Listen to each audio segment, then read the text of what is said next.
Donc, ce qu'on va faire ici, c'est vous introduire à l'outil questionnaire. Donc, l'idée de l'outil questionnaire, c'est vraiment de créer des évaluations qu'avec des questions et des réponses qui peuvent être automatiquement corrigées par le système, puis où les notes peuvent également être transportées vers la carte de notes automatiquement. Donc, ce qu'on va faire, c'est travailler avec l'outil questionnaire. Donc, pour y accéder, on passe à travers le modificateur de cours et on clique ici dans la rubrique appréciation sur le lien questionnaire. Ça va nous amener à notre gestionnaire comme tel. Ici, j'ai deux quiz. Ce que je vais faire avec vous, c'est en créer un nouveau. Fait qu'on va cliquer sur Nouveau.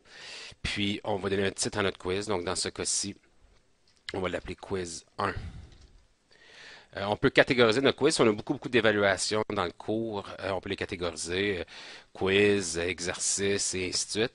La majorité des cas chez nous, on n'a pas nécessairement besoin de les catégoriser parce qu'on va se retrouver avec 7 ou 8 ou 9 éléments. Donc, il y a peut-être moins besoin d'avoir la question de la catégorie. Élément de note, ça devient très important. Donc, si je saisis des résultats dans mon quiz, est-ce que je veux les amener vers le carnet de notes?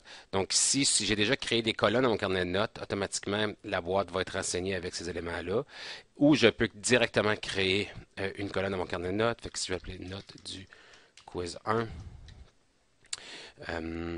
Et la chose intéressante, c'est que je peux définir le max de points associé à la colonne et le poids associé à la colonne. Donc, ce qui est important de comprendre ici, à ce stade-ci, le poids, c'est le pourcentage que le quiz compte par rapport à la note finale du cours. Le max de points, c'est le nombre de points pour l'évaluation. Là, ceci dit, on n'a pas encore ajouté de questions à notre évaluation, puis plus tard, on va voir que chaque question a un système de pointage. Donc, ce qu'il faut essayer de faire, c'est d'avoir une cohérence entre l'information associée au max de points ici dans la colonne et le pointage pour mon évaluation. Donc, si je prévois avoir 5 questions sur un point dans mon évaluation, ce qui va donner un total de 5, ici, j'assure la cohérence en écrivant un 5 aussi. Le reste, je peux accepter ça. Puis ensuite de ça, ici, il y a deux boîtes qui sont bien importantes. Donc, ce qui arrive une fois qu'un étudiant a fait un quiz ou un questionnaire dans un cité, la note lui sera pas publiée automatiquement. Donc, ce qui arrive dans un cas comme celui-là, c'est que Desire to Learn garde le droit de regard au professeur avant de publier la note à l'étudiant. Donc, si vous voudriez publier la note à l'étudiant, automatiquement, une fois le questionnaire soumis, vous pouvez cliquer ici sur la boîte, puis automatiquement, la note va être disponible à l'étudiant.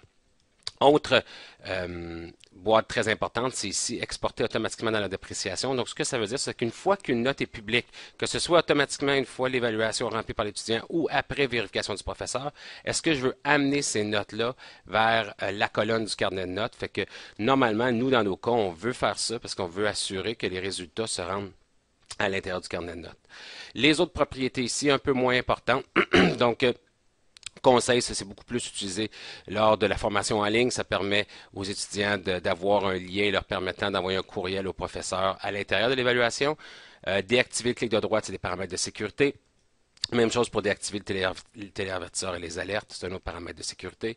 Les messages, c'est des messages qui peuvent être soumis aux étudiants avant même de commencer l'évaluation. Donc, c'est un examen à livre ouvert ou des choses comme ça, de ce style-là. Donc, on sauve et on ferme et notre évaluation est maintenant créée.